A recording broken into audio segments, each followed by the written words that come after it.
Hey everyone, excited to be back for this week's edition of Frequently Asked Questions for Commercial Real Estate. In today's video, what I want to do is talk about a question I got recently from a younger broker that was just looking to get into business. And one of the questions that came up as we're talking about industrial properties is what exactly is flex space or flex property? So in today's video, we're going to explain exactly what that is and then explain how it's kind of evolved in the broader economy as a whole, and I'll share some insights from our local market as to how flex space is performing. So before we dive into this video, I'd greatly appreciate it if you can like and subscribe to this channel. It really helps with the YouTube algorithm and ensures more and more people can hear this message and learn about the many facets of commercial real estate. So now you've done that, go ahead and like and subscribe below. Let's go ahead and dive into this episode.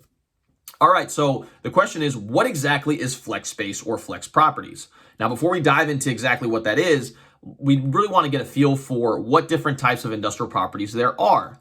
Now, there's three main types of industrial properties. The first being distribution centers. This is what you'll see, the big Amazon fulfillment centers.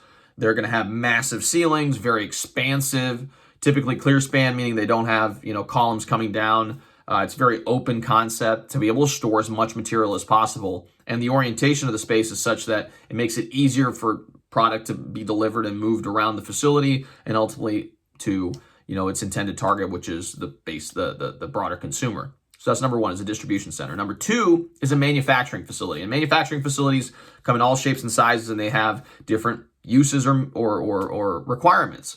Usually you're going to see heavy power at a manufacturing facility. There may be cranes or some other type of heavy machinery to be able to operate or produce whatever product there is on site. And then a lot of times you'll also have some form of outdoor storage to be able to store raw materials or whatever other input that is required in the manufacturing process. And so those are typically the manufacturing facilities. Now, three is flex space. Flex space is more of a hybrid where you have a portion of the space dedicated to office and then some form of the space dedicated to warehouse. Sometimes you'll even see it where it is kind of an office that has an industrial feel, and then also you'll have the warehouse in the back as well. But typically, the concept of flex space is you have a piece dedicated to office and then a piece dedicated to a warehouse of some capacity. A lot of these flex buildings and flex spaces operate as multi-tenant buildings, so you'll see these large facilities that may have 20 to 30% dedicated towards office, and in the rear there's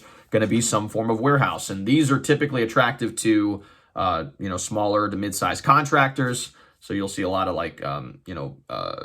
construction companies, or we're doing a deal right now with a pest control company. So the companies that require trucks to be stored on site, or maybe they store materials on site. You can think of flooring companies, etc., where they have raw materials on site, and then they have trucks that come in, pick up the material, take it to the customer's house, and do whatever they need to do on site. And so you'll typically see smaller to mid-sized contractors operating in these types of flex properties. Now, in our local market, it is, very difficult to find space that operates within this capacity as flex space. There's a lot of small to mid-sized contractors that are looking for these types of spaces, and the vacancy rate within our local market is very low, as it probably is across the country. And so, as someone who is looking for space to lease, there's not as much concessions as you would typically see in a normal environment. So tenants are really not necessarily at the mercy of landlords, but the concession packages are just not as strong as you would see, maybe 10 or 15 years ago. From an investment standpoint, they're a very attractive investment. So typically when these flex opportunities come to market, they're usually fully leased or very close to fully leased, and they go for very strong prices as a result of the demand for the space itself. So hopefully this gives you some context as far as what flex space is, and then I kind of shared some insights pertaining to the demand for flex space, and obviously on the investment end as well, how it looks like in our current environment. I'd love to hear in the comments how you guys are seeing flex space in your local market, and how it's affected based on what's been happening in the broader economy. If you guys like this video, I would greatly appreciate it if you like and subscribe to this channel. It really helps with the YouTube algorithm and ensures more and more people can hear this message and learn about the many facets of commercial real estate. And if you are an operator looking for flex space to either, buy a flex building or lease a flex building, or if you're an owner of a flex building and you're looking to capitalize on your investment, feel free to reach out to me. My number is 502-536-7315, or you can reach me via email at raphael@crescentigroup.com. I'm located here in the Louisville, Kentucky area, and we work in the surrounding areas and even some of the surrounding states. Our brokerage has done business in Indiana, Ohio, Tennessee. So if you're in any of those areas and you're looking for flex space or want to sell, your flex building, feel free to reach out to me. I'd be happy to help. So thank you all so much for tuning in, and we'll see you all next time.